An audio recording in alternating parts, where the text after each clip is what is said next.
ओम शांति। आज 12 नवंबर 2024 बाबा के महावाक्य सुनेंगे। बाबा ने कहा, मीठे बच्चे। हाँ जी बाबा। बाप आए हैं तुम बच्चों का श्रृंगार करने। सबसे अच्छा श्रृंगार है पवित्रता का। बाबा किससे बात कर रहा है? हम्म। बाबा आत्मा को देखकर बाबा बच्चों से कह रहा है कि तुम बच्चों का श्रृंगार करना है। किस चीज से श्रृंगार करता है बाबा? स्मृति से। अभी तक हम अपने को देह भान में लौकिक दुनिया की जो भी पहचाने थी, और लौकिक चाहे अलौकिक जीवन दोनों ही शरीर के भान में आ जाते हैं। क्योंकि अलौकिक जीवन माना ब्राह्मण जीवन, और ब्राह्मण जीवन में भी फिर हमारी नई नई पहचाने बन जाती हैं। नई स्पिरिचुअल आइडेंटिटी बना लेते हैं हम। वो भी इस संसार का ही भान है। तो बाबा अभी हमें पूरी तरह पवित्र बना रहा है। यानी शरीर या शरीर की कोई भी स्मृति से हमें मुक्त कर रहा है। जो हम हैं, जैसे हैं वैसे निराकार रूप में हमको रियलाइज करा रहा है। इसको कहते हैं श्रृंगार करना। तो आत्मा अपने निराकारी स्वरूप में पूरी तरह संपन्न है, संपूर्ण है, पवित्र है। लेकिन अभी खुद को भूल गई है, इसलिए श्रृंगार बिगाड़ लिया है। हाँ, अपने आप को शरीर समझने लगी, इसलिए उसको लगने लगा कि हम तो कमजोर हैं। यहाँ पे जो अलग अलग पहचाने हैं उससे अपने को आइडेंटिफाई करने लगे। अब बाबा हमको वो सारी झूठी पहचानों से निकालकर सत्य में टिका रहा है, जिसको कहते हैं श्रृंगार करना। तो पवित्रता का श्रृंगार मतलब इस दुनिया ने हमको जो कुछ भी दिया है, इंक्लूडिंग शरीर, रिश्ते, साधन, सुविधाएं, प्रकृति, यहाँ तक कि संकल्प, इच्छाएं, विशेषताएं, गुण, हाँ गुण अवगुण दोनों, भाव स्वभाव, सब कुछ, संस्कार, जिससे हम कुछ भी कहें कि वो ह्यूमन फॉर्म में मिलता है, वो सब कुछ लौटा देना, बाबा को वापस कर देना, भूल जाना, उसको कहते हैं पवित्रता। प्रश्न है आज का। पूरे 84 जन्म लेने वालों की मुख्य निशानी क्या होगी? हम्म? पूरे 84 जन्म लेने वालों की मुख्य निशानी क्या होगी? तो बाबा ने उत्तर दिया,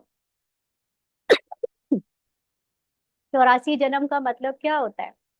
जो फर्स्ट जन्म में आएगा, यानी जैसे ही सतयुग शुरू होता है वो इंस्टेंटली पहला जन्म ले लेगा। ऐसी आत्माओं में से आ, हम में से कितनी आत्माएं हैं जो फर्स्ट जन्म में आएंगी? हम्म? उनको 84 जन्म लेने वाली आत्माएं कहा जाएगा। तो पूरे 84 जन्म लेने वाली आत्माओं की मुख्य निशानी हम अपने में चेक कर सकते हैं कि वो हमारे अंदर अभी तक है या नहीं। इसको सूक्ष्म रूप में समझेंगे। बाबा ने उत्तर दिया, पहला जन्म संगम पर है या सतयुग में है? ऐसे तो फिर अगर हम संगम कहेंगे तो सारी आत्माओं के 84 जन्म होंगे।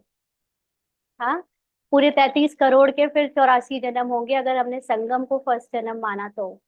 अब इसका एक यथार्थ मीनिंग समझते हैं। संगम युग में, पहले बाबा का आंसर जान लेते हैं, फिर इस पे डिस्कस करते हैं कि पहले जन्म संगम पर है या सतयुग में है। पहले बाबा ने क्या कहा वो सुनते हैं। अभी बाबा का आंसर हम फर्स्ट जन्म सतयुग के हिसाब से सुनते हैं, फिर संगम पर वो फर्स्ट जन्म कैसे समझे वो भी समझेंगे। तो बाबा ने उत्तर दिया कि वह बाप के साथ साथ टीचर और सदगुरु तीनों को याद करेंगे।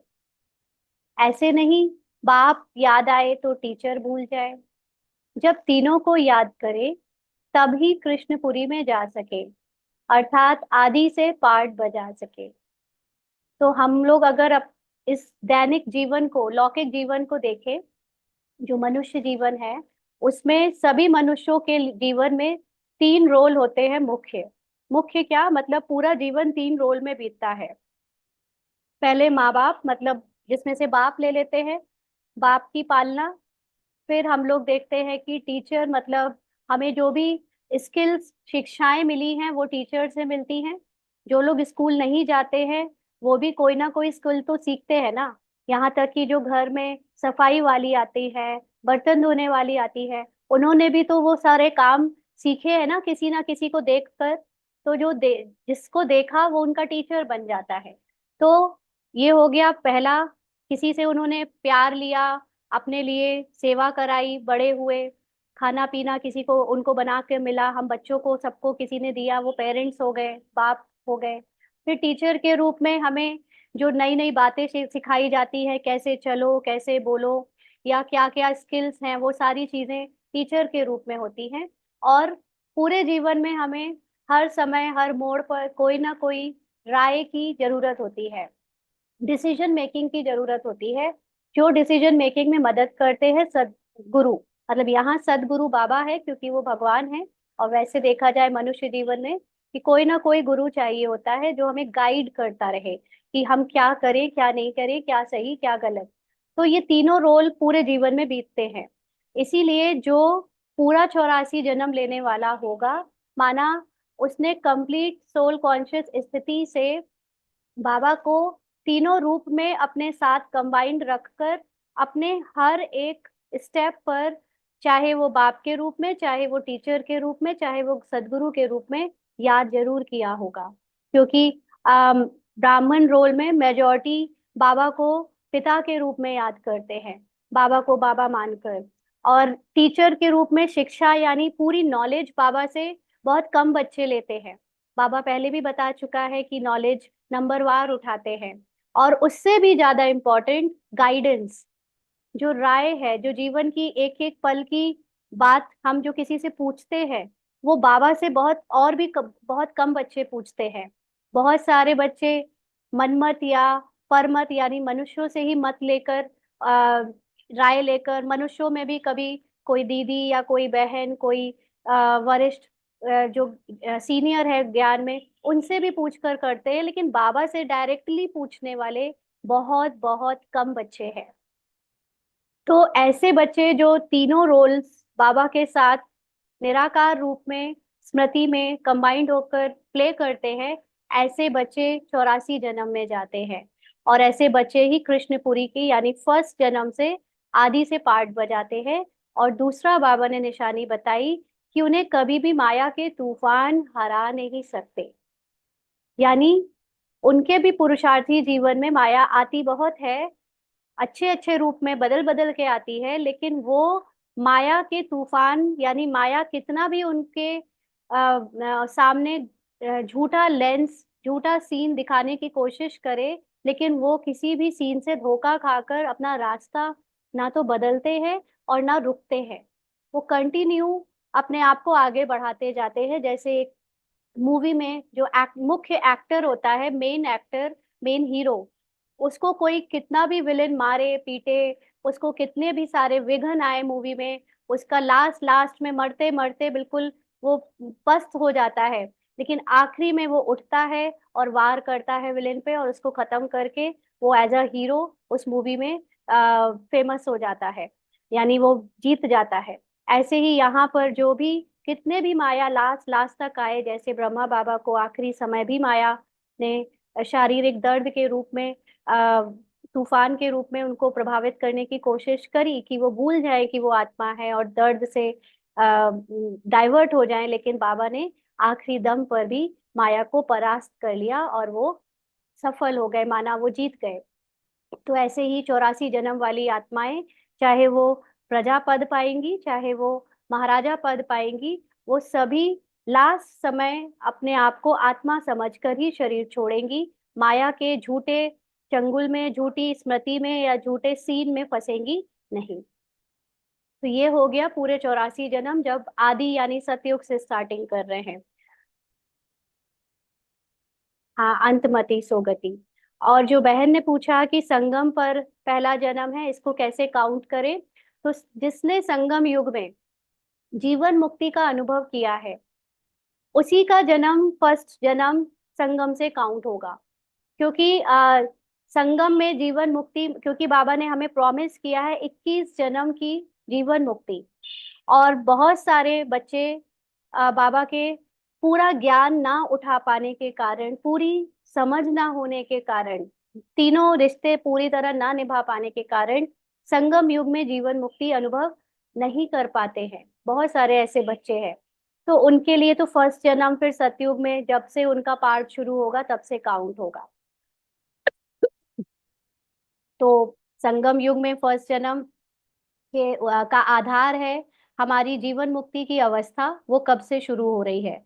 जीवन मुक्ति का मतलब होता है पूरी तरह दुखों से मुक्त होकर सोल कॉन्शियस स्थिति में पार्ट प्ले करना।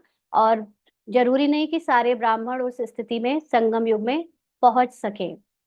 पहुंचेंगे भी तो बहुत कम कम समय के लिए लास्ट में किसी तरह से, लेकिन 100% जिसने अंत तक, अंत होने के पहले काफी समय उसने जीवन मुक्ति में बिताया होगा, वो 84 जन्म में पूरे में आएगा। ओम शांति। बाप पहले बच्चों को कहते हैं, यह भूल तो नहीं जाते हो, हम बाप के आगे, टीचर के आगे और सदगुरु के आगे बैठे हुए हैं। तीनों रिश्तों से बाबा को देखा है, बाबा को तीनों रिश्तों से अनुभव करते हैं। हम एडवाइस लेने के लिए किसके पास जाते हैं? हाँ, कि डायरेक्ट बाबा से लेते हैं या कोई और मीडियम है? या टीचर यानी शिक्षाएं हमें जो भी फील होती है जो हम ले रहे हैं वो डायरेक्ट बाबा दे रहा है, ऐसा फील होता है? या बीच में हम दीदी भाई को समझते हैं, ये समझा रहे हैं? हाँ, क्योंकि ये अंदर से विश्वास की बात है कि हमें जो शिक्षा मिल रही है वो हम डायरेक्ट बाबा से समझे। भले ही देखने में कोई शरीर किसी दीदी भाई का आ रहा है, लेकिन आ, अंदर से निश्चय हो कि ये जो भी मुझे शिक्षाएं मिल रही है वो सारी बाबा के थ्रू मिल रही हैं। और बाप तो डायरेक्ट ही है, बाप के लिए तो कोई बीच में नहीं बनता कि आओ मैं तुम्हारी माँ बन जाऊं, आओ आओ मैं तुम्हारा पिता बन जाऊं। हाँ, तो डायरेक्ट बाबा। तो बाबा नहीं समझते कि सब कोई इस याद में बैठे हैं। देखो बाबा साफ साफ कह रहा है कि बाबा नहीं समझते कि सब कोई इस याद में बैठे हैं, फिर भी बाप का फर्ज है समझाना। यह है अर्थ सहित याद करना।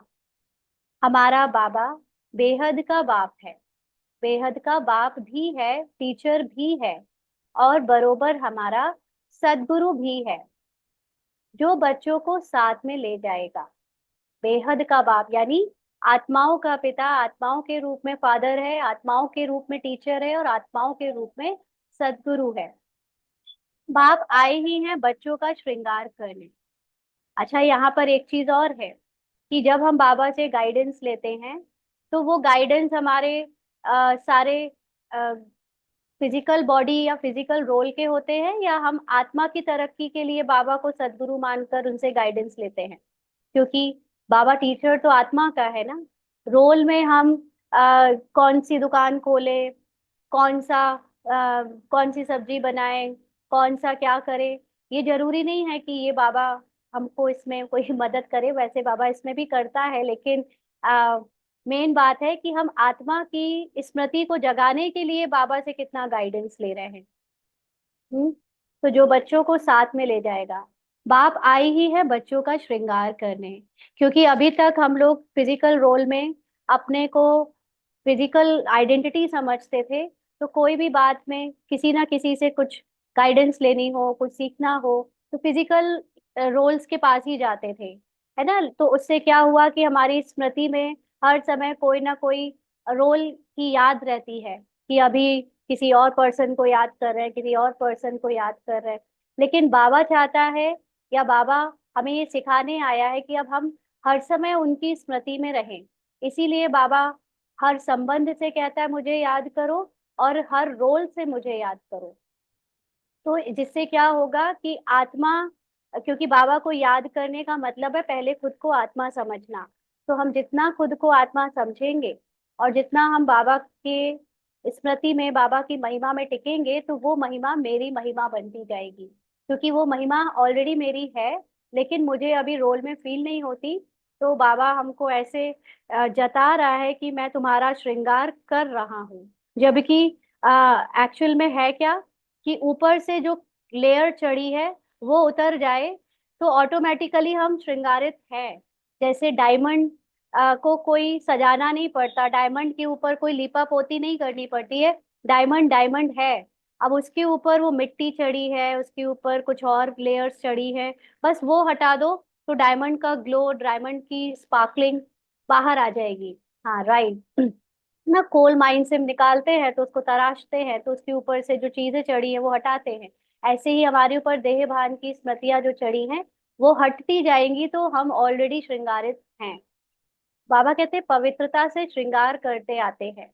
पवित्रता का मतलब ही होता है छोड़ते जाना, संसार की स्मृति से अपनी पहचान, अपने लगाव को छोड़ते जाना। तो इसको कहेंगे पवित्र बनना। धन भी अथाह देते हैं। कौन सा धन देते हैं बाबा हमें? ज्ञान का धन। धन देते ही है नई दुनिया के लिए। और ये ज्ञान हमको क्या करता है? हमको सोल कॉन्शियस बनाता है, जिससे हमारी नई दुनिया में रोल प्ले होना शुरू होता है। जहां तुमको जाना है, यह बच्चों को याद करना है। बच्चे गफलत करते हैं, जो भूल जाते हैं।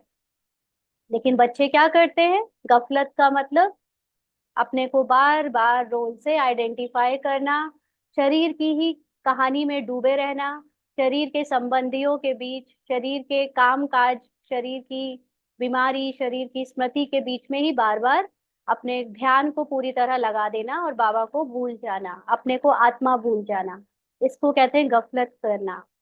बाबा कहते हैं वह जो पूरी खुशी होनी चाहिए वह कम हो जाती है। हम्म? शरीर समझने से क्या होता है? फिर शरीर की जो कमी कमजोरी दिखती है उससे खुशी गायब हो जाती है। ऐसा बाप तो कभी मिलता ही नहीं। तुम जानते हो हम बाबा के बच्चे जरूर हैं। हम्म? वह हमको पढ़ाते हैं इसीलिए टीचर भी जरूर है। जरूर है मतलब कोई नहीं कह सकता वो बाबा को जाने और चाहे ना जाने, कोई नहीं कह सकता कि हम आत्मा नहीं हैं। और आत्मा है तो परमात्मा के बच्चे भी जरूर हैं। और बाबा इस समय हमको खास जो बीके है, ब्राह्मण्स हैं, उनको पढ़ा रहा है, इसलिए वो टीचर भी है। तो हमारी पढ़ाई है ही नई दुनिया अमरपुरी के लिए। अभी हम संगम पर बैठे हैं। अमरपुरी में क्या होता है? सब अमर होते हैं। जैसे अमर होते हैं का मतलब ये नहीं है कि उनके शरीर नहीं बदलेंगे, शरीर मरेंगे नहीं, छूटेंगे नहीं, लेकिन वहां पर हर एक जानता है कि मैं आत्मा हूँ और मैं केवल वस्त्र बदल रहा हूँ। मैं केवल कॉस्ट्यूम यानी शरीर बदल कर आगे दूसरे रोल में, दूसरे कॉस्ट्यूम में जा रहा हूँ। तो वहां पर मृत्यु या मरने जैसा कोई वर्ड या कोई शब्द होता नहीं। तो बाबा कहते कि अमरपुरी में जाना यानी पूरी तरह सोल कॉन्शियस बन के अपने को अमर की स्मृति में रखना। आत्मा अपनी स्मृति में जब होती है तो उसे पता है वो कभी मर नहीं सकती, वो अमर है। तो ऐसी दुनिया सतयुग से कंटिन्यू चलेगी। अभी हमारी स्मृति ऊपर नीचे होती है, कभी याद रहता है, कभी भूल जाते हैं। अभी हम संगम युग पर बैठे हैं, माना दोनों ही पार्ट चल रहा है, कलयुग का भी और सतयुग का भी स्मृति में। तो यह याद तो जरूर बच्चों को होनी चाहिए, पक्का पक्का याद करना है। यह भी जानते हो इस समय कंसपुरी आसुरी दुनिया में है। हम्म?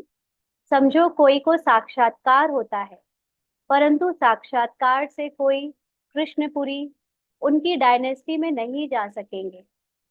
जा तब सकेंगे जब बाप, टीचर, गुरु तीनों को ही याद करते रहेंगे। तो साक्षात्कार होना, बाबा बार बार ये याद दिला रहा है हमको। हर मुरली में कह रहा है कि साक्षात्कार होने से धोखा ना खाए ना इसको।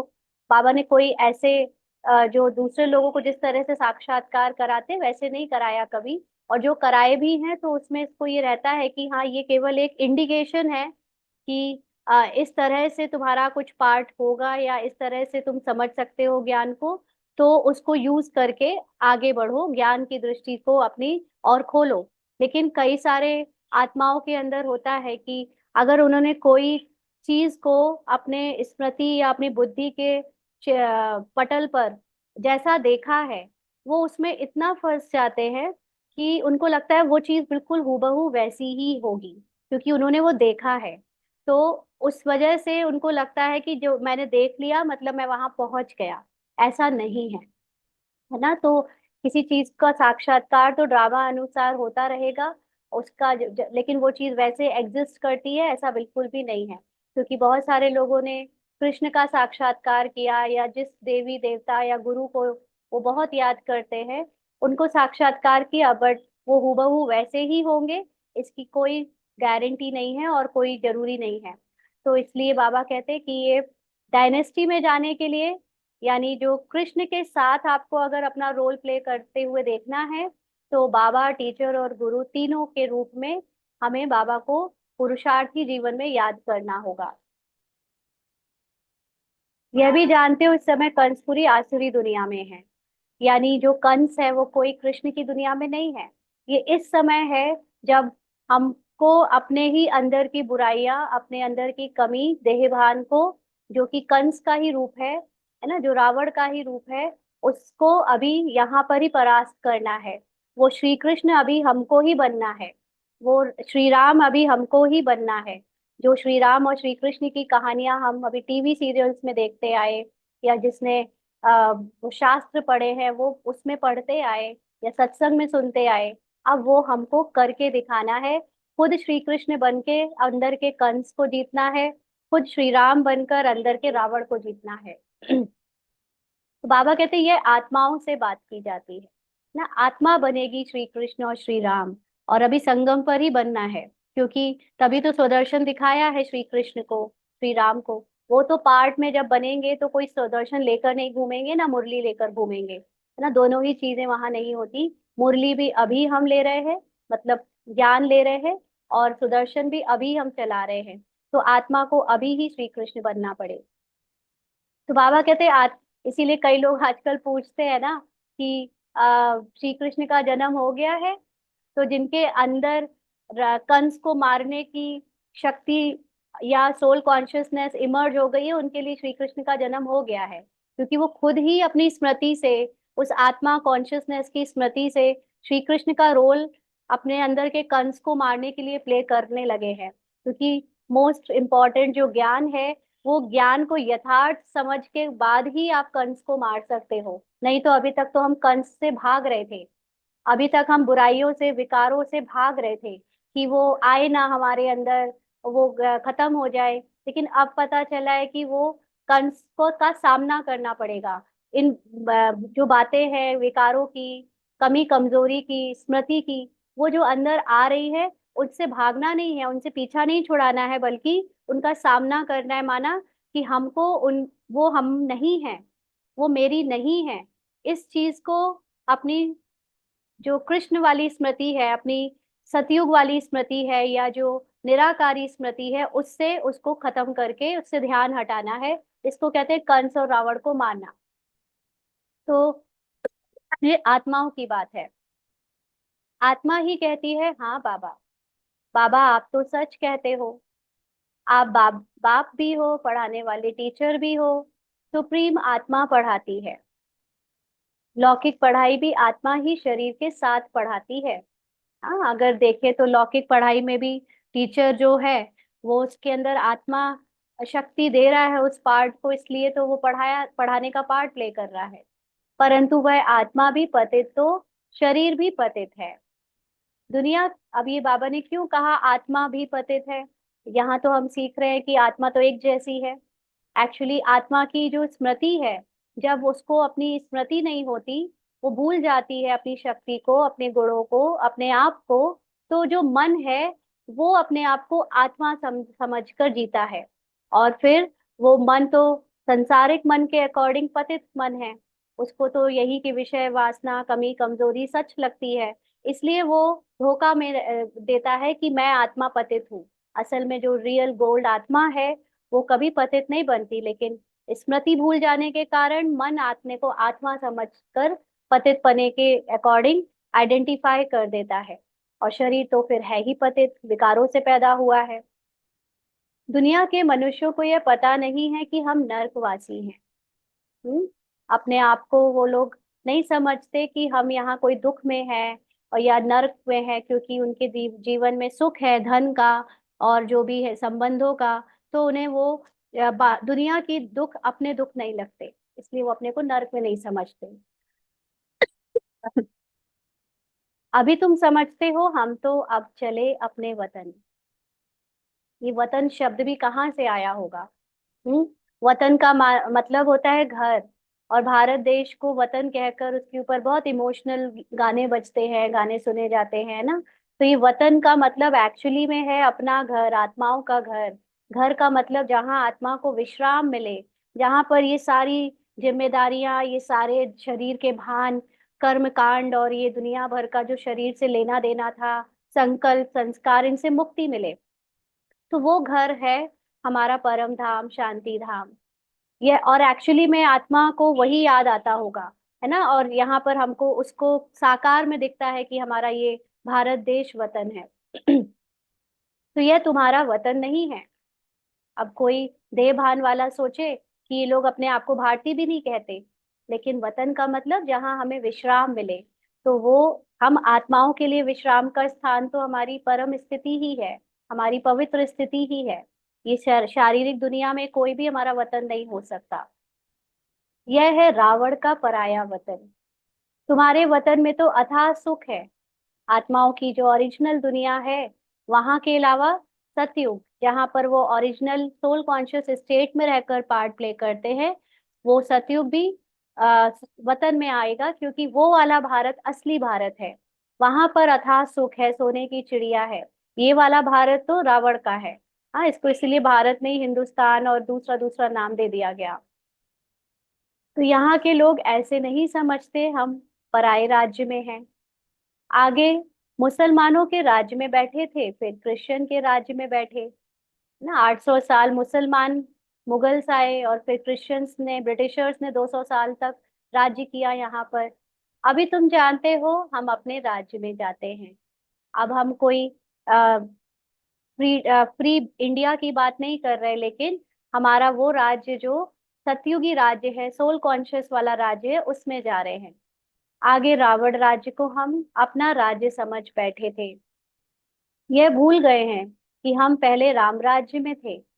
तो इस देश के लिए जब तक हम लोगों ने यहाँ पर समझा, हमें ये राज्य अपना लगता था। बट देखा गया है कि फ्रीडम के बाद भी भले ही उन्नति हो रही है, देश की तरक्की हो रही है, लेकिन जो आत्माओं के रोल में जो उनको मन मिला है, जो बुद्धि मिली है, उसमें पतन होता जा रहा है वैल्यूज का, अब उसके गुणों का, है ना। तो इसलिए ये अभी भी राम राज्य नहीं है। ये भूल गए हैं हम पहले राम राज्य में थे, फिर 84 जन्मों के चक्र में आने से रावण राज्य में दुख में आकर पड़े हैं। पराये राज्य में तो दुख ही होता है। किसी के घर जाओ आप, है ना, दूसरों के घर, तो वो कंफर्ट नहीं मिलता जो हमें अपने घर में मिलता है। आप पूरी तरह से खुलकर वहां जी नहीं सकते। आप खा नहीं सकते, चल फिर नहीं सकते। आपको रहेगा कि आप पर किसी की नजर है, या हमें दूसरों की चीजों को बिना पूछे यूज नहीं करना है। तो वो एक ऊपर से थोड़ा प्रेशर रहता है। इसीलिए ऐसे ही ये राज्य माया का राज्य है, रावण का राज्य। इसलिए हम जो आत्मा की स्वतंत्रता है, वो उसको यहाँ फील नहीं होती। यह सारा ज्ञान अंदर में आना चाहिए। बाप तो जरूर याद आएगा, परंतु तीनों को याद करना है। यानी टीचर के रूप में भी बाबा को, और सदगुरु के रूप में भी। हमें कोई शिक्षा समझनी है, लेनी है, तो बाबा को शिक्षक समझकर याद करें। हमें कोई गाइडेंस लेनी है, तो सदगुरु के रूप में बाबा से ही ले। यह नॉलेज भी मनुष्य ही ले सकते हैं, जानवर तो नहीं पढ़ेंगे।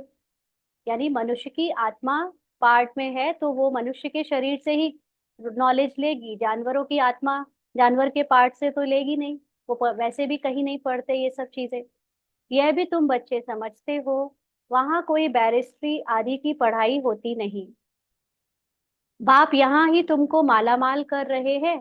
तो सब तो राजाए नहीं बनते हैं।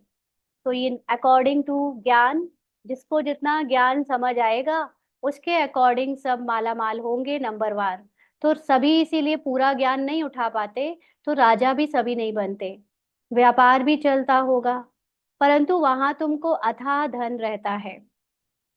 हम सब जितना भी ज्ञान लेते जा रहे हैं, हम लोगों को लगता है कि शायद ज्ञान उतना ही मैक्सिमम है ना। लेकिन जिसके रोल में जितना ज्यादा ज्ञान उन्हें मिल रहा है, वो उनको उससे ऊपर का ज्ञान नहीं पता, इसलिए मिला नहीं।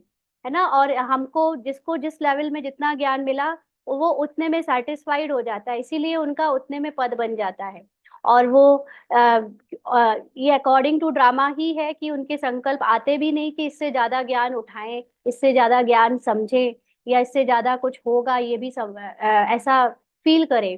तो ये जो ज्ञान की कैटेगरी है, लेवल है समझ की, वो सबकी अलग अलग है।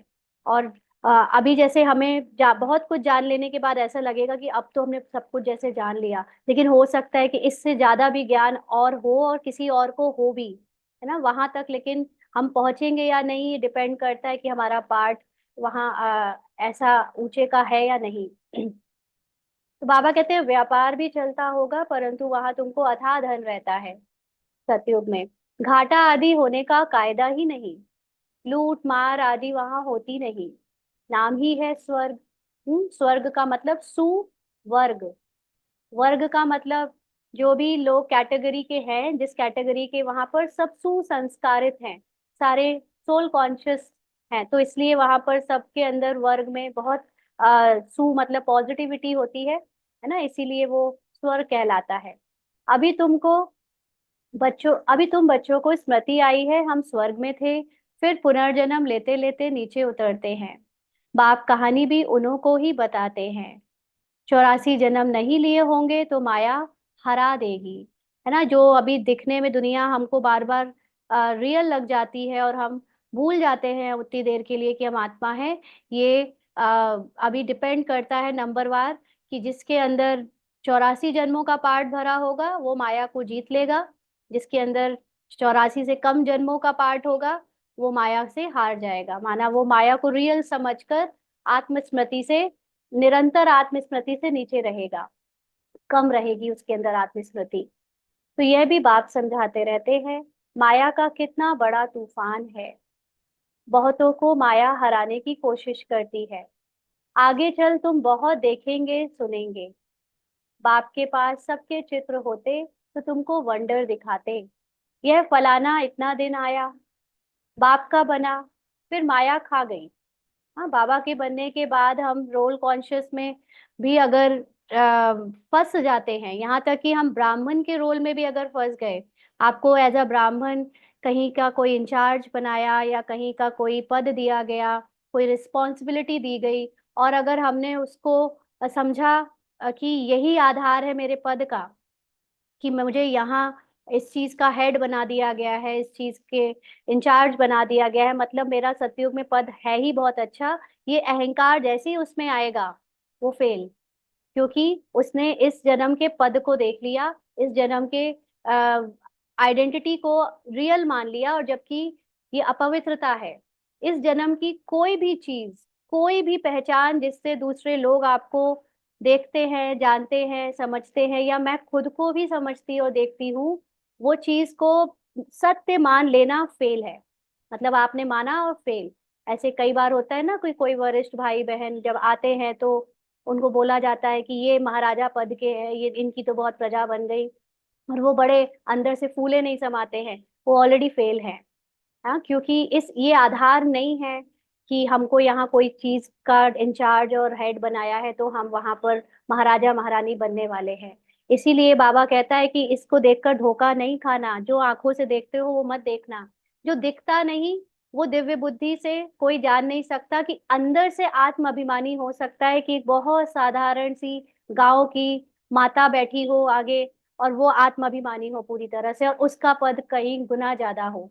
लेकिन हम देखने में आता है कि जो जिनको बाहर स्टेज पर या सबके साथ सम्मान ज्यादा मिल रहा है वो अच्छे पद के हैं। यही माया है, यही वो खुद भी माया से धोखा खा लेते हैं और दूसरे भी खा लेते हैं, और दूसरे भी फिर ऐसा सोचते हैं कि हम भी जब तक उनके जैसे नहीं बन जाएंगे, या हमको कहाँ मिलेगा ऐसा भाग्य जैसा उनका है, तो फिर वो अपना पुरुषार्थ क्या कर देते हैं, अलबेलापन में ले जाते हैं, गफलत करने लगते हैं, और वो आत्माभिमानी होने का जो पुरुषार्थ कर सकते थे बिना किसी को देखे, वो किसी को देखने के कारण बीच में ही अधूरा छोड़ देते हैं। तो ये माया है। हाँ, तो बाबा कहते हैं अगर फोटो होता तो मैं दिखाता कौन कौन माया से हार खा चुका है।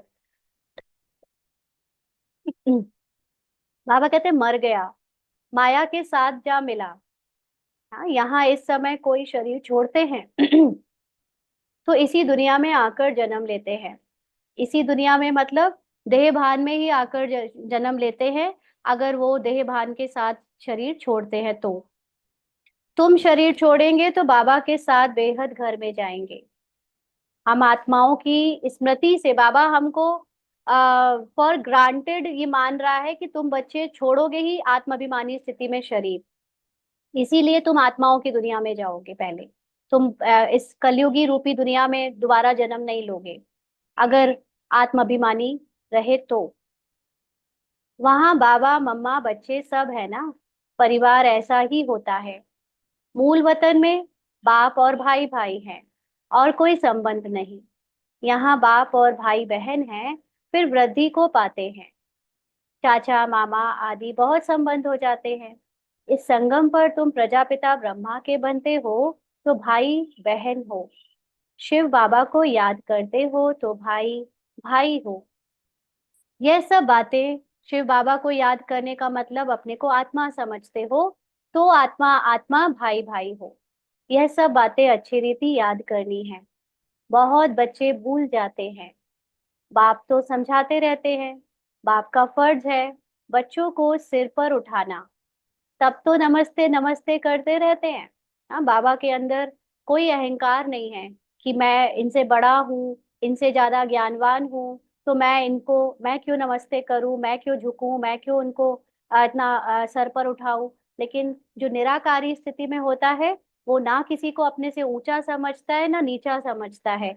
वो ना किसी को प्यार देने में या किसी के सामने पार्ट में झुकने में अपने अपने को कम समझता है।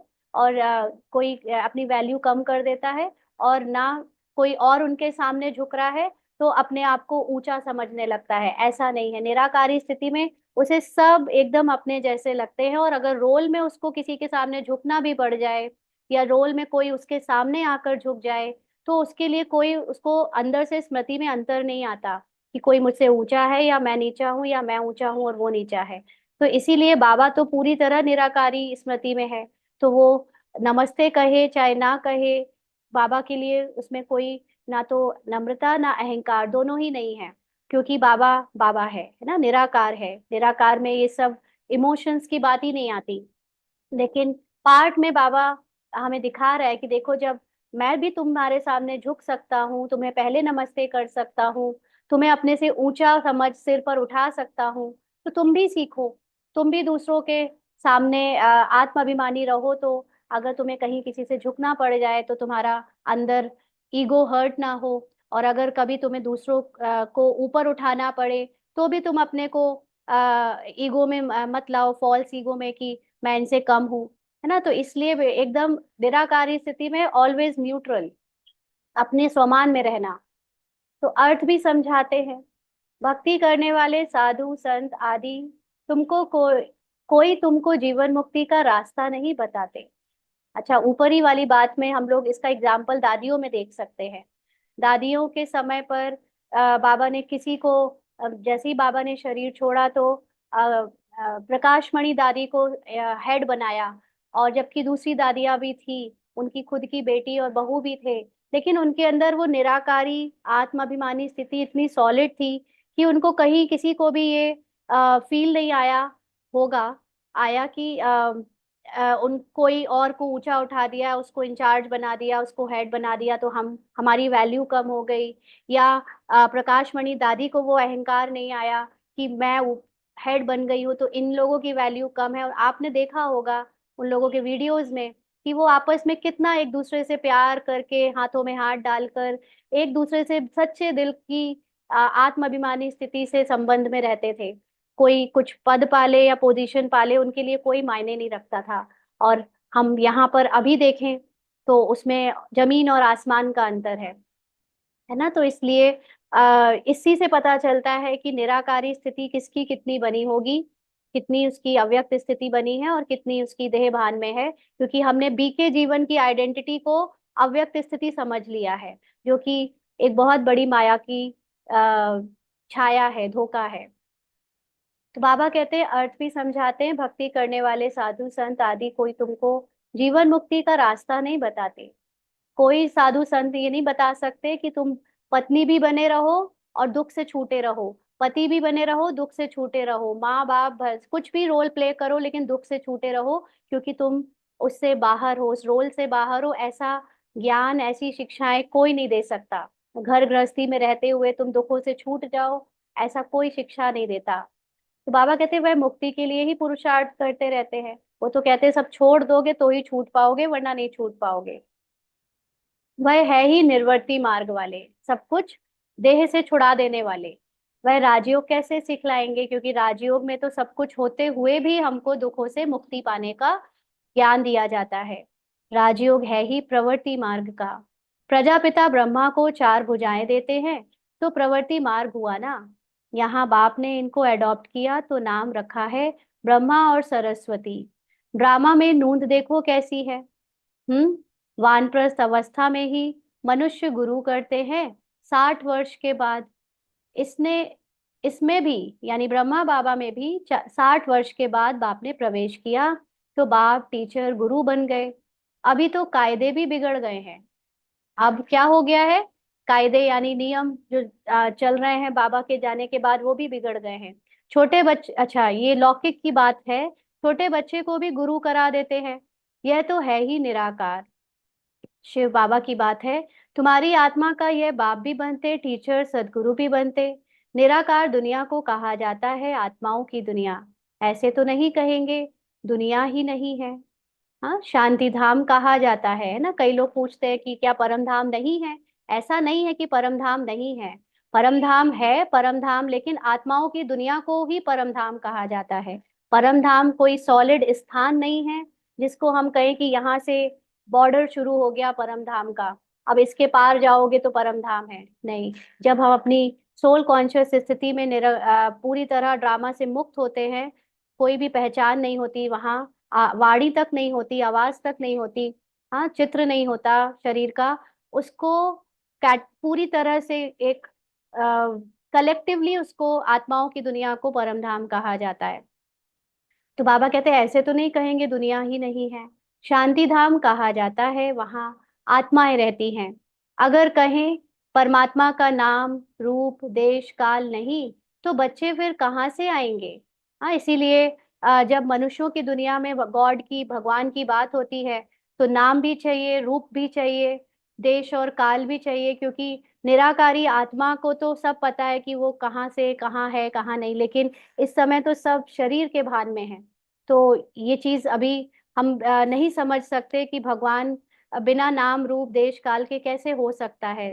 तो फिर बच्चे भी नहीं बन सकते उनके। तुम बच्चे अब समझते हो ये वर्ल्ड की हिस्ट्री ज्योग्राफी कैसे रिपीट होती है। हिस्ट्री चैतन्य की होती है, ज्योग्राफी तो जड़ वस्तु की है। अभी इसको बाद में समझेंगे, 1 मिनट के लिए सभी अशरीरी हो जाएं और बाबा की याद में बैठेंगे।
आगे बाबा कहते हैं, तुम बच्चे अब समझते हो यह वर्ल्ड की हिस्ट्री ज्योग्राफी कैसे रिपीट होती है। हिस्ट्री चैतन्य की होती है, ज्योग्राफी तो जड़ वस्तु की है। फिजिकली हम लोग लौकिक में भी जो पढ़ाई करते थे, तो इसमें हिस्ट्री किसके बारे में बताते थे? इतने से इतने सन तक इसका राज्य चला, इसका राज्य चला, फिर उसके बाद उसका राज्य चला। ये सब रोल्स के बारे में बात होती है। और रोल्स प्ले करता है चेतना, है ना, चैतन्य। और बाकी ज्योग्राफी में तो हम यही पढ़ते थे, इस ग्रह के बाद ये ग्रह है, या देश की बॉर्डर ऐसी है, वहां है, ये है, वो है। तो ये जड़ चीजों की होती है। तुम्हारी आत्मा जानती है हम कहाँ तक राज्य करते हैं। अब तो हमें बाबा ने पूरा ड्रामा का ज्ञान दे दिया है, तो हमें पता है कि हमने सतयुग त्रेता में राज्य किया, उसके बाद द्वापर में जो है राजाई कैसे गिरी, छिनी, अलग हो गई। तो हिस्ट्री गाई जाती है, जिसको कहानी कहा जाता है। ज्योग्राफी देश की होती है। चैतन्य ने राज किया, जड़ तो राज्य नहीं करेंगे। कितने समय से फलाने का राज्य था। क्रिश्चियन ने भारत पर कब से कब तक राज्य किया। तो इस वर्ल्ड की हिस्ट्री ज्योग्राफी को कोई जानते ही नहीं। कहते हैं सतयुग को तो लाखों वर्ष हुआ, उसमें कौन राज्य करके गए, कितना समय राज्य किया, यह कोई नहीं जानता। इसको कहा जाता है हिस्ट्री। आत्मा चैतन्य, शरीर जड़ है। सारा खेल ही जड़ और चैतन्य का है। मनुष्य जीवन ही उत्तम गाया जाता है। आदमशुमारी भी मनुष्यों की गिनी जाती है। हाँ, आदमशुमारी का मतलब पॉपुलेशन। जानवरों को तो की तो कोई गिनती भी ना कर सके। कुछ कुछ चीजों की करते हैं, मतलब कुछ जानवरों की करते हैं, टाइगर, जो एक्सटिंक्ट स्पीशीज हैं उनकी गिनती भले कर देते हैं, लेकिन बहुत सारे स्पीशीज हैं जिनकी गिनती नहीं की जा सकती। आप चींटी, चींटे या छोटी छोटी बीज की गिनती नहीं कर सकते। और भी ऐसे कई जानवर हैं। सारा खेल तुम्हारे पर है, यानी नॉलेज लेने का खेल, पूरी तरह से परिवर्तन करने का चेतना, जिसकी इम्पोर्टेंट है, जिसको जागना जरूरी है, वो है मनुष्य की चेतना। है ना, जानवरों की चेतना के बारे में बात नहीं की जाती, क्योंकि वो सब प्रकृति में आ जाते हैं और उन सब का परिवर्तन हमारे अकॉर्डिंग होता है। हम जाग जाते हैं तो बाकी सब कुछ बदल जाता है। हम सो जाते हैं, यानी आत्मा सो जाती है, तो सब कुछ जैसे गिर जाता है, परिवर्तन हो जाता है उसका पतित पने में। तो बाबा कहते हैं सारा खेल तुम पर है। हिस्ट्री ज्योग्राफी भी तुम सुनते हो, है, बाकी सब बैकग्राउंड है। ये जानवर, ये पशु पक्षी, ये प्रकृति के हर चीज, पहाड़, नदी, बादल, ये सब बैकग्राउंड है स्टेज का। और हम मुख्य एक्टर्स हैं। तो हमारे लिए ये ज्ञान अपने परिवर्तन के लिए है। बाप इसमें आकर, यानी ब्रह्मा में आकर, तुमको सब बातें समझाते हैं। इसको कहा जाता है बेहद की हिस्ट्री ज्योग्राफी। यह नॉलेज ना होने के कारण तुम कितने बेसमझ बन पड़े हो। हम्म? मनुष्य होकर दुनिया की हिस्ट्री ज्योग्राफी को ना जाने, तो वह मनुष्य ही क्या काम का। अभी जो स्कूलों में हिस्ट्री पढ़ाई जाती है, उसको पढ़कर लगता है ये जानकर हम क्या करेंगे, हिटलर ने क्या किया, या पुराने शासकों ने क्या किया, कौन से देश में किसका राज्य था, ये सब बच्चों को पढ़ाया जाता है। इसको भी इसने भी जब बच्चों को ट्यूशंस में या कोचिंग में पढ़ाया या स्कूल में, तो ये बच्चों से यही कहती थी कि तुम लोग ये सब पढ़ो तो पढ़ो, नहीं पढ़ना है तो कोई फर्क नहीं पड़ता। मतलब ये सब जान के क्या करेंगे, जो पास्ट हो गया उसमें हम क्या करें। है ना, वो बेमतलब का एक बुद्धि को, मेमोरी को बर्डन है इतना सब कुछ जानना। कुछ कुछ चीजें ठीक है कि भारत के बारे में बता रहे हो तो फिर भी ठीक है, दूसरे देश के बारे में हमें क्या लेना देना। लेकिन बाबा कहते हैं कि ये वाला जो हिस्ट्री है, कि हम एज अ सोल हमने कौन से जन्म कब लिए, वो कैसे बदल गए, वो जानना जरूरी है, वो इम्पोर्टेंट है। अभी बाप द्वारा तुम वर्ल्ड की हिस्ट्री ज्योग्राफी सुन रहे हो। यह पढ़ाई कितनी अच्छी है। कौन पढ़ाते हैं? बाप। बाप ही, बाप मतलब परमात्मा। तो बाप ही ऊंचते ऊंच पद दिलाने वाला है इन लक्ष्मी नारायण का। और जो उन्हों के साथ स्वर्ग में रहते हैं, उन्हों का ऊंचते ऊंच पद है ना। यानी फर्स्ट जन्म में आने वाले सब ऊंचे पद वाले कहलाएंगे। भले ही वो प्रजा में ही आ रहे हैं, तो भी वो बाकियों से ऊंचे हैं। बाबा कहते वहां बैरिस्टर आदि तो करते नहीं, वहां तो सिर्फ सीखना है। हुनर ना सीखे तो मकान आदि कैसे बने, क्योंकि वहां भी हर काम होगा तो सही ना। महल कैसे बनने हैं, गार्डनिंग कैसे होनी है, भोजन कैसे पकना है। तो ये सब जो करने वाले हैं उनको वो हुनर सिखाएगा कौन? उसके टीचर्स, उसके स्कूल्स बने होते हैं वहां पर स्किल के। तो एक दो को हुनर सिखलाते हैं। नहीं तो इतने मकान आदि कौन बनाएंगे? आपे ही तो नहीं बन जाएंगे। यह सब राज अभी तुम बच्चों की बुद्धि में भी नंबरवार पुरुषार्थ अनुसार रहते हैं। तुम जानते हो यह चक्र फिरता रहता है। इतना समय हम राज्य करते थे, फिर रावण के राज्य में आते हैं। दुनिया को इन बातों का पता नहीं है कि हम रावण राज्य में हैं। कहते हैं हमको बाबा, रावण के राज्य से लिबरेट करो। हम्म? भारतवासियों ने क्रिश्चियन राज्य से अपने को लिबरेट किया, माना छुड़ाया। अब फिर कहते हैं गॉड फादर, हमको लिबरेट करो, छुड़ाओ। स्मृति आती है ना। कोई भी यह नहीं जानते कि ऐसे क्यों कहते हैं। उनको तो लगता है दुख से छुड़ाओ माना परिस्थिति ही चेंज कर दो, लोगों को ठीक कर दो, सब अच्छा हो जाए, सब अच्छे से चलने लगे।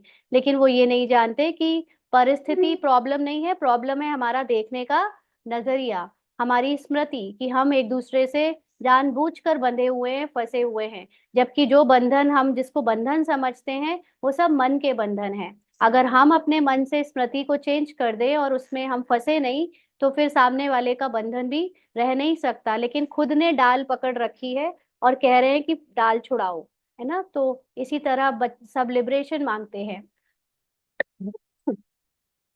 अभी तुमने समझा है सारे सृष्टि पर ही रावण राज्य है। सब कहते हैं राम राज्य चाहिए।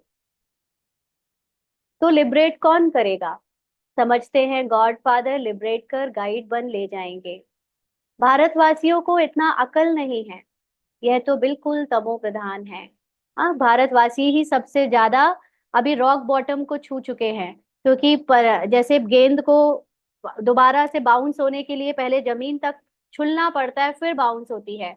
ऐसे ही जिसने तमो प्रधानता का पार्ट कर लिया है, उसके बाद उसका वापस रिवर्स होता है पार्ट, तमो प्रधानता से सतो सतो प्रधानता की तरफ। तो अभी बहुत सारे लोगों का रजो में ही है, जैसे फॉरेनर्स का बाबा कहते हैं। अभी उनकी तमो और तमो प्रधानता तक स्टेज नहीं आई है, इसलिए कईयों का अभी ज्ञान एनलाइटनमेंट का टाइम नहीं आया है। हम सबके साथ भी जो लोग रहते हैं जिन्होंने अभी तक ज्ञान में इंटरेस्ट नहीं दिखाया, उनका भी अभी तमो प्रधानता का टाइम नहीं आया। वो जब आ जाएगा वो उसको टच कर लेंगे, उसके बाद ही उनकी उन्नति शुरू होगी। इसलिए कई बार हम सोचते हैं कि हमारे साथ ही ऐसा क्यों हुआ। क्योंकि हमने उस रॉक बॉटम को छू लिया तो हम उठने लगे। उन्होंने अभी नहीं छुआ है, वो आने वाले समय में उस रॉक बॉटम को छुएंगे तो फिर वो भी बाउंस बैक होंगे, फिर उनको भी ये ज्ञान समझ आने लगेगा। पूरा आए चाहे ना आए, लेकिन कुछ ना कुछ परिवर्तन आएगा। बाबा कहते वह ना इतना दुख उठाते हैं ना इतना सुख ही पाते हैं। भारतवासी सबसे सुखी बनते हैं तो दुखी भी बने हैं। हिसाब है ना। अभी कितना दुख है। जो रिलीजियस माइंडेड है वह याद करते हैं, ओ गॉड फादर लिबरेटर, हाँ मुक्तिदाता, हमें मुक्ति दो, ऐसा बोलते हैं भक्ति में। तुम्हारी भी दिल में है बाबा, आकर हमें दुख, हमारे दुख हरो और सुख धाम ले चलो। वह कहते हैं शांति धाम ले चलो। कौन? सन्यासी लोग जो पार्ट में ही नहीं आना चाहते। तुम कहेंगे शांति धाम और सुख धाम ले चलो, दोनों में जाएंगे हम। अब बाप आया हुआ है तो बहुत खुशी होनी चाहिए। भक्ति मार्ग में कन रस कितना है ना। आप जितनी भी सुनो प्रवचन वगैरह, कितना हारमोनियम बजाकर, गाना गाकर, रुला रुला कर, कहानी सुना सुनाकर करोड़ लाखों की संख्या में भक्त बना लेते हैं, सुनाते रहते हैं उनको। उनमें रियल बात कुछ भी है नहीं, एकदम आटे में नमक है। चंडिका देवी का भी मेला लगता है। अब चंडियों का फिर मेला क्यों लगता है? चंडी देवी कोई बहुत ऊंची स्थिति वाली देवी नहीं मानी जाती है, लेकिन फिर भी उनकी पूजा होती है और उनका इतना मेला लगता है। तो चंडी किसको कहा जाता है? पूछ रहे बाबा। बाबा ने बताया है चंडाल का जन्म भी यहाँ के ही लेते हैं। माना बाबा के ही बच्चों में से आ, सतयुग में चंडाल बनते हैं। चंडाल का मतलब जो डेड बॉडी को ठिकाने लगाते हैं, डेड बॉडी को जहां भी जो भी जैसे होता होगा सतयुग में वो करते हैं अंतिम संस्कार का काम। तो वो भी बाबा के ही बच्चे बनते हैं, क्योंकि वो सबसे लीस्ट पोजीशन है एक किसी भी वर्ग में। बाबा कहते हैं यहाँ रहकर खा पी कर कुछ देकर, फिर कहते हैं हमने जो दिया वह हमको वापस दो।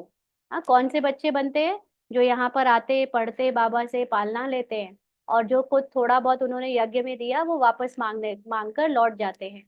कहते हैं हम नहीं मानते, संशय पड़ जाता है तो वह क्या जाकर बनेंगे।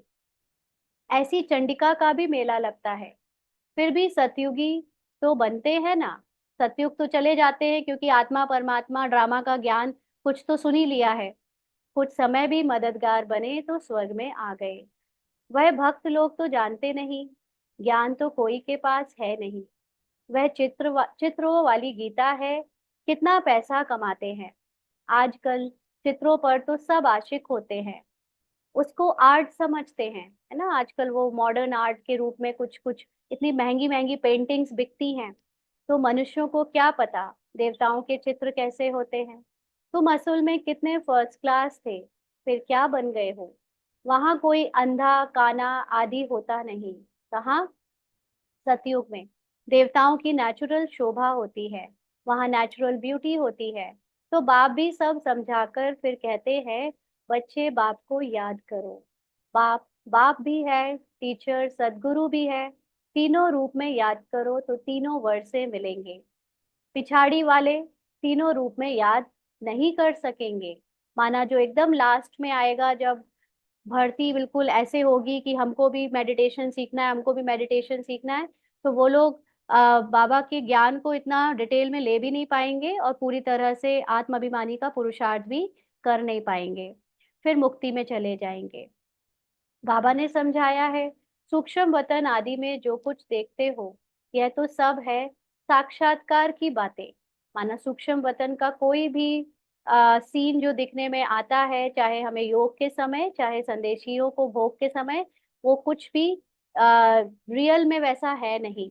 बाकी हिस्ट्री ज्योग्राफी सारी यहाँ की है, इनकी आयु का किसी को पता नहीं है। अभी तुम बच्चों को बाप ने समझाया है, तुम फिर कोई को भी समझा सकते हो। पहले पहले तो बाप का परिचय देना है।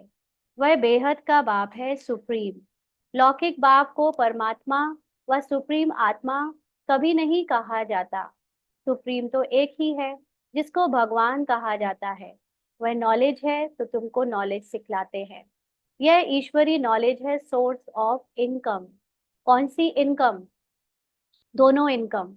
हाँ, आत्मा के लिए उसकी इनकम है उसकी आत्म अभिमानी स्थिति, और शरीर के लिए भी जो कुछ चाहिए देवी देवताओं को सतयुग से लेकर त्रेता युग तक ऑटोमेटिकली अवेलेबल हो जाता है। उनके लिए सब कुछ वहां पर होता है, पहले से ही मौजूद, ढेरों संख्या में, क्योंकि उनकी आत्म अभिमानी स्थिति होती है। तो वो आत्म अभिमानी स्थिति बनाने के लिए ही यह ईश्वरीय नॉलेज है, इसलिए उसको कहते हैं सोर्स ऑफ इनकम। और नॉलेज भी उत्तम मध्यम और कनिष्ठ होती है ना। बाप है ऊंच से ऊंच, तो पढ़ाई भी ऊंच से ऊंच है, मर्तबा भी ऊंच है। हिस्ट्री ज्योग्राफी तो झट जान जाते हैं, बाकी याद की यात्रा में युद्ध चलती है। हाँ, ड्रामा जान लिया, ड्रामा के अंदर सारी अलग अलग प्लॉट्स जान लिए, युग जान लिया, स्टेजेस जान ली, लेकिन मुख्य बात जहाँ पर अंदर से ही सब अपने आप को समझ सकते हैं, जान सकते हैं कि मैं अपने को आत्मा समझकर बाबा की याद में, बाबा की महिमा में कितना टिकता हूँ, कितनी देर समय बिताता हूँ, इसमें तुम हारते हो। तो नॉलेज में भी तुम हारते हो, क्योंकि नॉलेज की कमी के कारण ही हम ड्रामा में डूबे रहते हैं। नॉलेज जितनी ज्यादा पाएंगे उतना ड्रामा से छूटते जाएंगे, और उतनी हमारी आत्माभिमानी स्थिति बनना आसान हो जाएगी। हार कर भागंती हो जाते हैं तो नॉलेज में भी भागंती हो जाते हैं, फिर जैसे थे वैसे बन जाते हैं, और ही उनसे भी बदतर। बाप के आगे चलन से देह अभिमान झट प्रसिद्ध हो जाता है। ब्राह्मणों की माला भी है, परंतु कईयों को पता नहीं है कि हम कैसे नंबरवार यहाँ बैठे।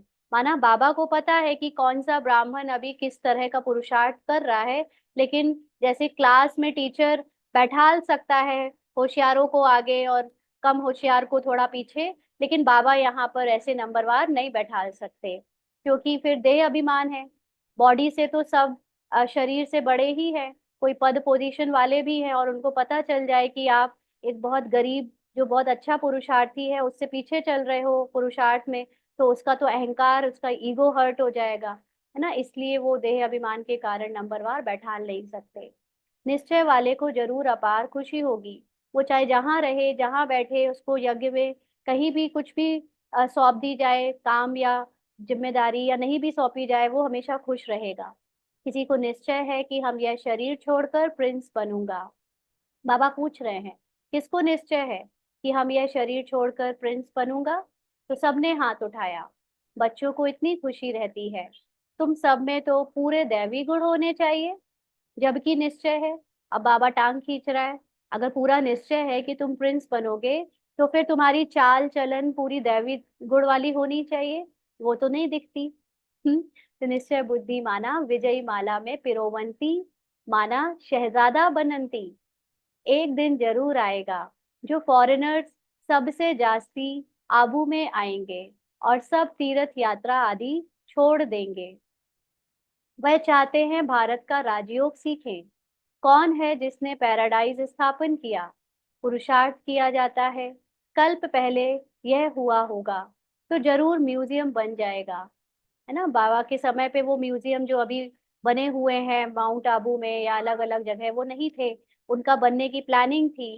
तो बाबा ने देखो ड्रामा को यूज किया।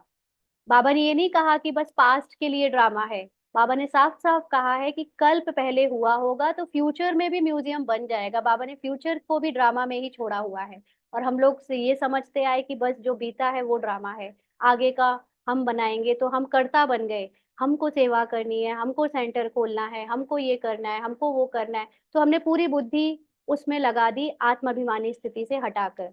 जबकि जिसको ड्रामा पे निश्चय है, वो ड्रामा को छोड़ देता है, उस पर बुद्धि लगाना, और अपनी पूरी बुद्धि आत्माभिमानी स्थिति में लगाता है। बाबा की इस बात से साफ साफ पता चल रहा है कि बाबा ने ड्रामा पर छोड़ दिया था। समझाना है ऐसी प्रदर्शनी हमेशा के लिए लगाना चाहते हैं। 4-5 वर्ष के लिए लीज पर भी मकान लेकर लगा सकते हैं। ये अब ये प्लानिंग शुरू हो गई है ना। तो ये प्लानिंग क्यों शुरू हो गई? क्योंकि कहीं ना कहीं जो ब्रह्मा बाबा पुरुषार्थी है, अब उनकी बुद्धि शुरू हो गई कि हमको करना पड़ेगा। क्योंकि बाबा ने भी तो ड्रामा को समझने में टाइम लगाया होगा ना, पूरी तरह उन्होंने भी नहीं समझा होगा। वो भी पुरुषार्थ हमारी तरह स्टेप वाइज स्टेप करते रहे। तो बाबा कहते हैं हम भारत की ही सेवा करते हैं, सुख धाम बनाने के लिए। इसमें बहुतों का कल्याण होगा। अच्छा, मीठे मीठे सिकी लदे बच्चों प्रति माता पिता बाप दादा का याद प्यार और गुड मॉर्निंग। रूहानी बाप की रूहानी बच्चों को नमस्ते। हम रूहानी बच्चों की रूहानी बाप दादा को याद प्यार गुड मॉर्निंग और नमस्ते बाबा। शुक्रिया, थैंक यू बाबा। धारणा के लिए मुख्य सार। पहला पॉइंट, अपार खुशी में रहने के लिए सदा स्मृति रहे कि स्वयं बाप हमारा श्रृंगार कर रहे हैं। वह हमें अथाह धन देते हैं। हम नई दुनिया अमरपुरी के लिए पढ़ रहे हैं। अपार का मतलब होता है जो इस संसार के पार की खुशी है, यानी जो आत्मा की खुशी है। उस खुशी में रहने के लिए हमें सदा याद रहे कि बाबा हमको हमारी स्मृतियां वापस लौटा रहे हैं। जो स्मृति ड्रामा ने छीन ली थी कि हम कौन हैं, वो स्मृति अब वापस लौट रही है। तो आत्मा का श्रृंगार हो रहा है। और ज्ञान वो स्मृति का साधन है, वो धन है जिससे हम फिर से अपनी स्टेज को वापस पालेंगे। और ये नई दुनिया का ज्ञान है, यानी लेकिन ये ज्ञान लेने के बाद भी उसका रोल जो है वो अमरपुरी यानी सतयुग में ही मिलेगा। विजयमाला में पिरोने के लिए निश्चय बुद्धि बन दैवी गुण धारण करने हैं। जो दिया उसे वापस लेने का संकल्प कभी ना आए। स्थूल सुख साधन सुविधा धन वो सब तो दिया, वो भी कभी लेने का मन वापस ना हो। और यहाँ तक कि जो हमने तन मन धन भी बोला, तन मन संकल्प भी बोला, वो भी कभी ये वापस ना आए कि ये संकल्प अब मेरे हैं, ये तन मेरा है, ये मन मेरा है। ये भी नहीं, है ना। सब कुछ बाबा को दे दिया, मतलब निश्चय बुद्धि बनकर अब ये समझो कि आपके पार्ट में अगर कोई एक्शन या कोई बोल यानी वचन या कोई संकल्प ऐसा आ रहा है जो दैवी नहीं है, जो कलयुगी है, जिसमें कुछ कमी है, देहभान है, वो मेरा नहीं है, वो बाबा का। बाबा को दे दिया मैंने, क्योंकि तन मन धन सब कुछ जब बाबा का बोला है तो वो मन भी बाबा का है, उसमें चाहे जो आए। इतना निश्चय बुद्धि हो जाओ तो ऑटोमेटिकली मैं अपनी संपूर्णता को जब याद रखूंगी और किरदार के कमजोरियों को, देहभान को सत्य नहीं मानूंगी, बाबा को देती जाऊंगी, तो दैवी गुण मेरे किरदार में रिफ्लेक्ट होने शुरू हो जाएंगे। संशय बुद्धि बन अपना पद नहीं गंवाना है। हाँ, अपना परिवर्तन ना दिखे, ज्ञान समझ ना आए, तो ऐसा संशय करके छोड़ नहीं देना है पढ़ाई। आज का वरदान है, क्रोधी आत्मा को रहम के शीतल जल द्वारा गुण दान देने वाले वरदानी आत्मा भव। क्रोधी आत्मा को रहम के शीतल जल द्वारा गुण दान देने वाले वरदानी आत्मा भव। बाबा ने समझाया कि आपके सामने कोई क्रोध अग्नि से जलता हुआ आए, आपको गाली दे, निंदा करे, तो ऐसी आत्मा को भी अपनी शुभ भावना, शुभकामना द्वारा, वृत्ति द्वारा, स्थिति द्वारा गुण दान व सहनशीलता की शक्ति का वरदान दो। क्रोधी आत्मा परवश है, ऐसी परवश आत्मा को रहम के शीतल जल द्वारा शांत कर दो। यह आप वरदानी आत्मा का कर्तव्य है। चैतन्य में जब आप में ऐसे संस्कार भरे हैं, तब तो जड़ चित्रों द्वारा भक्तों को वरदान मिलते हैं। तो इसको अब कौन सुन रहा है? हाँ, पहली बात तो ये, अगर हम पार्ट में, रोल में हैं और इसको सुन रहे हैं, तो हमें लगेगा कि हम ऊपर से सहनशीलता रखें कि कोई भी क्रोधी या गाली देने वाला, निंदा करने वाला सामना करे, तो हम फिर उसको अपनी शुभ भावना, शुभ कामना की वृत्ति से उसको माइंड ना करें और उसको शांत कर दें। लेकिन बहुत सारे लोगों के पास इतनी खुद ही सहन शक्ति पार्ट में या रोल में नहीं है, तो वो निंदा, गाली करने वाले या ऐसे क्रोध में जलने वाले को नहीं सहन कर पाते हैं, कुछ ना कुछ रिएक्ट कर जाते हैं। अगर तो ऐसे में बात आती है आत्म अभिमानी स्थिति की। पार्ट में हम कुछ बदल पाए या नहीं बदल पाए, ये तो ऊपर का पुरुषार्थ है। लेकिन जब मेरी आत्म अभिमानी स्थिति पक्की हो जाती है, तो मुझे वो सामने वाली आत्मा जो रोल में क्रोध करती हुई, गाली देती हुई या निंदा करती हुई दिख भी रही है, मुझे वो उसका रोल दिखेगा। उससे मुझे कोई अंदर प्रॉब्लम नहीं होगी, क्योंकि मैं जानती हूँ कि अंदर से वो भी मेरी तरह शुद्ध और पवित्र आत्मा है। तो जब मैं उसको उसकी शुद्धता में देखूंगी, उसकी ओरिजिनल ट्रुथ में देखूंगी, तो उसके अंदर मेरे दृष्टिकोण से, मेरी वृत्ति से उसको भी वो वाइब्रेशंस जाएगी कि वो जो उसकी सोल कॉन्शियस स्थिति में सहनशीलता है, या उसका जो शीतलपन है, क्योंकि आत्मा अपनी ओरिजिनल स्थिति में है ही शीतल। तो जब वो मैं उसको आत्मा के रूप में देख रही हूँ, तो वो शीतलता उसको वाइब्रेशन से हेल्प के रूप में, सहयोग के रूप में मिलेगी, और वो आत्मा मेरे से ऐसे वरदान लेकर जाएगी जिससे उसका अंदर भी शांति उसको अनुभव होने लगेगी। इसीलिए कहते हैं कि इन आत्माओं को सहयोग दो। सहयोग का मतलब सह प्लस योग। योग का मतलब जो अपने को आत्मा समझे वो योगी है, वो योग है। और हम जब दूसरे को भी आत्मा के रूप में देखते हैं, तो मेरा योग, यानी उसको आत्मा के रूप में देखने से उसका भी योग लग जाता है। माना उसको भी अपनी रियल ट्रुथ की तरफ वाइब्रेशन से खिंचाव होता है, खींच होती है, और वो जो पार्ट में एक एक्सट्रीम विकारों की तरफ जा रहा था, गिर रहा था, वो संभल जाता है और उसको भी आत्मिक स्थिति का हल्का सा अनुभव होता है। तो जितना ज्यादा हम उस किसी को भी उनकी रियल कॉन्शियस में देखेंगे, उनका अपने आप योग लगता रहेगा, वो अपने आप सुधरते जाएंगे। जो चीज हम ज्ञान से सुधार रहे हैं अपनी स्मृति को, वो बिना ज्ञान के हमारी दृष्टि से, हमारी वृत्ति से सुधरते जाएंगे। इसीलिए कहा जाता है कि आत्मा जिस लेंस से संसार को देखती है, वो संसार वैसा ही बन जाता है। तो हम उस संसार को बनाने के लिए ज्ञान से अपने अंदर जो सोल कॉन्शियस स्थिति बना रहे हैं, उससे पूरे विश्व की आत्माओं को जिस नजरिए से हम देखना शुरू कर देंगे, वो वैसी बन जाएंगी। आज हम पूरे विश्व की आत्माओं को दुखी, प्रताड़ित और बहुत कमजोर देख रहे हैं, प्रकृति को पॉल्यूशन वाला और बहुत तमो प्रधान देख रहे हैं, तो वो वैसे बन गए हैं। अब हम अपनी दृष्टि चेंज करें और अपने को सतो प्रधान आत्मा के रूप में देखेंगे, तो हमें दिखेगा कि सारी आत्माएं ऑलरेडी प्योर है, सारी आत्माएं ऑलरेडी पवित्र है, प्रकृति बिल्कुल पवित्र है, कुछ भी खराब नहीं है। हमारा कंटिन्यू ये वाइब्रेशन, हमारा दृष्टि और प्रकृति को, सीन को और आत्माओं को, उनके पार्ट को, रोल को, सबको चेंज कर देगा। तो आत्मा ने लेंस बदला देखने का, तो उसकी सामने पिक्चर भी बदल जाएगी। इसको कहते हैं महापरिवर्तन।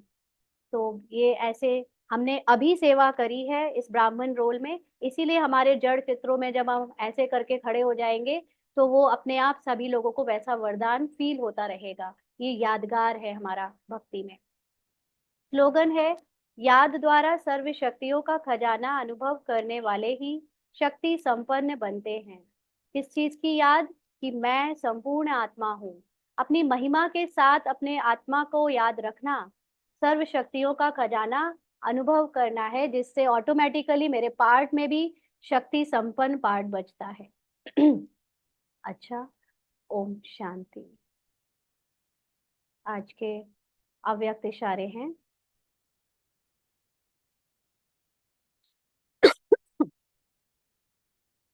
बाबा ने कहा कि कितनी भी रुकावटें आए, लेकिन सॉरी, आज 12 तारीख है ना। हाँ, मनसा में शुभ भावना, वाणी में बाप से संबंध जुड़ाने वाले शुभ कामना के श्रेष्ठ बोल और संबंध संपर्क में आने से स्नेह और शक्ति के स्वरूप से, शांति के स्वरूप से आकर्षित करो। इसके लिए स्मृति, वाणी और कर्म में श्रेष्ठता को धारण कर प्लेन बुद्धि बनो। कोई भी पुराने संस्कार का दाग ना हो। सब प्लान और प्रैक्टिकल एक हो जाएंगे, फिर सफलता एरोप्लेन के माफिक उड़ेगी। तो मनसा में शुभ भावना, वाणी में बाप के साथ संबंध जुड़ाने वाली शुभ कामना के बोल। श्रेष्ठ बोल का मतलब, जब मैं निराकारी स्थिति में स्थित रहूंगी तो मुझे ऑटोमेटिकली सबके लिए शुभ भावना निकलेगी। वाणी में जब मैं आत्मिक स्थिति में खुद रहूंगी तो दूसरों को भी मुझसे वो वाइब्रेशन जाएगी कि वो भी अपने को आत्मा समझे और बाबा की याद में रहे। और जो संबंध संपर्क है, जिन दूसरी आत्माओं के साथ मुझे काम पड़ता है पार्ट में, रोल में, उनके प्रति नेचुरली मेरे अंदर स्नेह और शांति की वाइब्रेशंस उनको आकर्षित करेगी। तो ये स्मृति, वाणी और कर्म में जो भी फिर उस समय संकल्प आएगा ड्रामा प्लान अनुसार, क्योंकि उस समय मैं प्लानिंग में बिजी नहीं हूँ लेकिन मैं अपनी आत्मिक अवस्था में बिजी हूँ, तो संकल्प ड्रामा प्लान अनुसार जो आएंगे वही होने होंगे, वही हो जाएंगे, क्योंकि वो होने हैं इसलिए आए हैं संकल्प। तो उससे क्या हो, इसके लिए हमारे लिए जरूरी है कि जो भी पार्ट में अगर पुराना संस्कार आ जाता है, कभी कभी जो हम देह भान में आ जाते हैं, आत्मिक अवस्था में नहीं रहते हैं, वो जो पार्ट बजे जब, तो वो संस्कारों का जो दाग है वो दाग मेरे स्मृति में ना रहे। माना मैं उसको अपनी पहचान बनाकर उसके बारे में एक सेकंड बाद भी सोचूं ना। अभी अभी कोई गलती हुई, एक सेकंड बाद तुरंत भूल जाऊं कि मुझसे कुछ गलती हुई, या बाबा को दे दूं तुरंत कि तुरंत फुल स्टॉप, क्योंकि वो ड्रामा प्लान अनुसार हिसाब किताब वश हुई और अब वो मेरा प्रेजेंट नहीं है। तो जो इतना प्रेजेंट में जिएगा कि एक सेकंड पहले की गलती को भी याद ना करे, उसके लिए सफलता एरोप्लेन मौफिक हो जाएगी। माना वो सोल कॉन्शियस स्थिति में ज्यादा से ज्यादा टिकने के कारण जो संकल्प आएंगे वो प्रैक्टिकली होते जाएंगे और वो सफलता प्राप्त करता रहेगा, निरंतर सोल कॉन्शियस स्थिति में टिक जाएगा। अच्छा, ओम शांति।